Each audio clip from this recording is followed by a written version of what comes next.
How did the American Civil War actually happen? Part 2. All-important battles of 1861. April 12, 1861, dawn breaks over Charleston Harbor, and the first shots of the Civil War ring out. Fort Sumter, a symbol of Union authority in the heart of the South, becomes the flashpoint that ignites a conflict that would tear the nation apart for 4 brutal years. But this was no ordinary military clash. It marked the beginning of a battle over the future of the United States, a struggle shaped by deep divisions over states' rights, slavery, and the very definition of freedom. How did this seemingly isolated fort become the spark that set the country ablaze?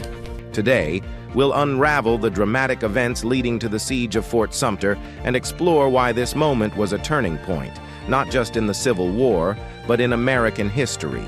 Join us as we take a closer look at the tensions, strategies, and far-reaching consequences of this pivotal conflict that reshaped the nation forever.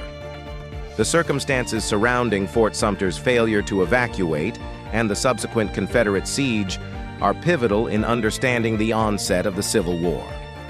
Strategically located in Charleston Harbor, Fort Sumter was crucial for controlling access to one of the South's most important ports. As tensions escalated between the North and South, the fort became a symbol of Union authority in a region increasingly dominated by Confederate sentiment.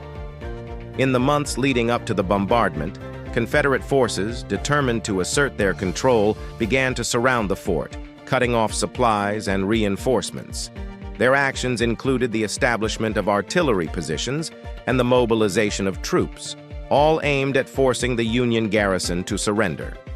As the situation intensified, the Union defenders, led by Major Robert Anderson, found themselves in a precarious position, facing dwindling resources and mounting pressure from the Confederates.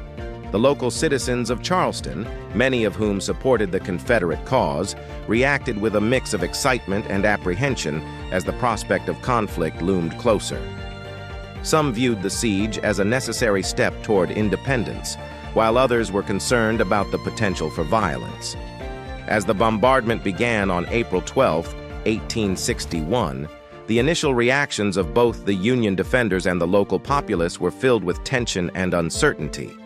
The Union soldiers, resolute yet aware of their isolation, prepared to defend the fort, while the citizens of Charleston braced for the unfolding drama that would mark the beginning of a brutal conflict. This moment set the stage for a war that would reshape the nation. The moment the Civil War officially began is etched in history as the first shots were fired at Fort Sumter on April 12, 1861.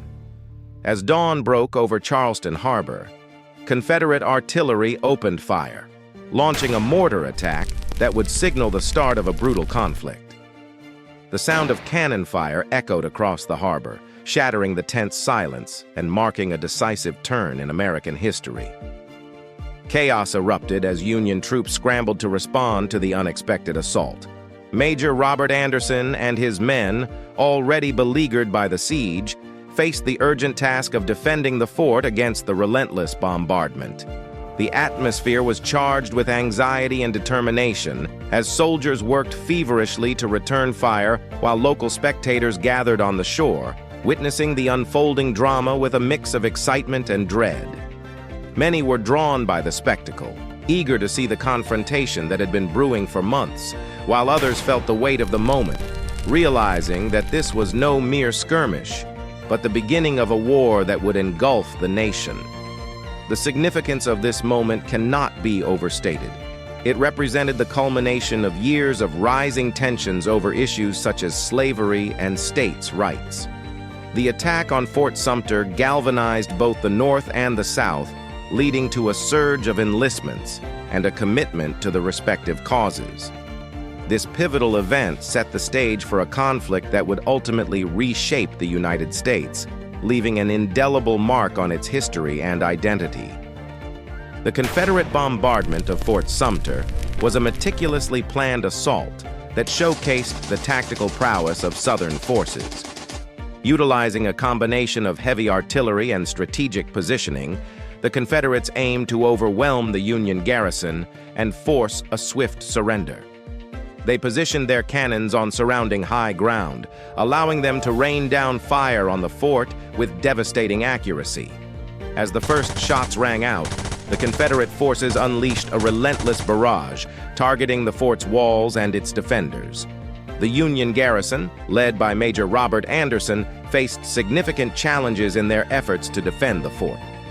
Already low on supplies and reinforcements due to the ongoing siege, the soldiers struggled to maintain their positions under the intense bombardment. The fort's limited resources hampered their ability to return fire effectively, and the chaos of the attack made coordination difficult.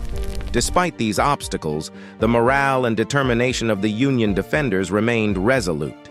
They fought bravely, aware that their stand at Fort Sumter was not just a battle for the fort itself, but a symbol of Union resolve.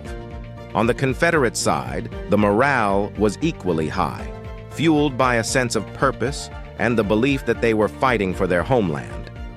As the bombardment continued for 34 hours, both sides demonstrated unwavering commitment to their respective causes. This fierce exchange of fire not only marked a significant military engagement, but also solidified the resolve of both the Union and the Confederacy, setting the stage for the long and bloody conflict that lay ahead. The evacuation of Union troops from Fort Sumter marked a significant turning point in the early days of the Civil War, culminating in a decisive Confederate victory. Following the relentless bombardment, diplomatic negotiations began between Union officials and Confederate leaders.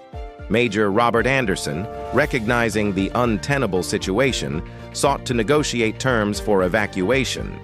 The Confederates, eager to assert their dominance, agreed to allow the Union forces to leave the fort peacefully, but only after the Union had exhausted its supplies. This agreement facilitated the withdrawal of Union troops on April 14, 1861, under the watchful eyes of Confederate soldiers who celebrated their victory as a symbol of Southern resolve. The implications of this Confederate triumph were profound for both sides. For the South, it bolstered morale and solidified their belief in the righteousness of their cause, while simultaneously rallying support for the Confederacy. Conversely, the Union faced a stark awakening. The loss of Fort Sumter galvanized Northern sentiment and underscored the seriousness of the conflict. In response to the events at Fort Sumter, President Abraham Lincoln issued a call for militia volunteers, urging citizens to enlist and defend the Union. His proclamation emphasized the need to preserve the nation and restore order, framing the conflict as a struggle for the very survival of the United States.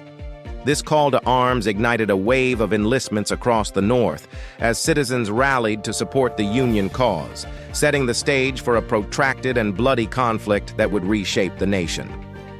President Abraham Lincoln's call for 75,000 militia volunteers in April 1861 was a pivotal moment that significantly impacted the trajectory of the Civil War. Following the Confederate victory at Fort Sumter, Lincoln recognized the urgent need to bolster Union forces to respond to the escalating conflict. His proclamation not only aimed to defend the nation, but also served as a rallying cry for citizens to unite against the rebellion. The significance of this call was profound. It marked a shift from political tensions to active military engagement, mobilizing a sense of duty among Northern citizens. The response was immediate and enthusiastic, with thousands of men enlisting to serve the Union cause. However, Lincoln's call also had unintended consequences. It influenced several Southern states, including Virginia, Arkansas, Tennessee, and North Carolina, to secede from the Union in solidarity with the Confederacy. These states viewed Lincoln's request as an aggressive act, prompting them to join the fight against what they perceived as Northern tyranny. The urgency and gravity of the situation facing the Union were palpable. Lincoln understood that the survival of the nation was at stake, and the call for volunteers reflected the seriousness of the conflict. As the war loomed on the horizon, the mobilization of troops became essential for the Union's strategy to reclaim control over the rebellious states. This moment not only set the stage for a protracted and bloody conflict, but also underscored the deep divisions within the country, ultimately shaping the course of American history for generations to come. In this video, we explored the significance of Fort Sumter and the early battles of the Civil War, which set the stage for a conflict that would reshape the nation. Fort Sumter's bombardment marked the official start of the war, symbolizing the deep divisions between the North and South. We also examined key early battles, such as Big Bethel and the First Battle of Bull Run, highlighting how these engagements revealed the strengths and weaknesses of both Union and Confederate leadership. Understanding these historical events is crucial, as they provide insight into the complexities of the war and the factors that influenced its progression. By delving into these pivotal moments, we gain a deeper appreciation for the sacrifices made and the challenges faced by those involved. The early stages of the Civil War were marked by uncertainty and conflict, shaping the course of American history in profound ways. If you found this video informative and engaging, we encourage you to subscribe to our channel for more content on the Civil War and other significant historical events. Don't forget to like this video and share it with friends and family who might also be interested in learning about this critical period in American history. Your support helps us continue to create valuable content and foster a community of history enthusiasts. Thank you for watching, and we look forward to bringing you more insightful discussions in the future.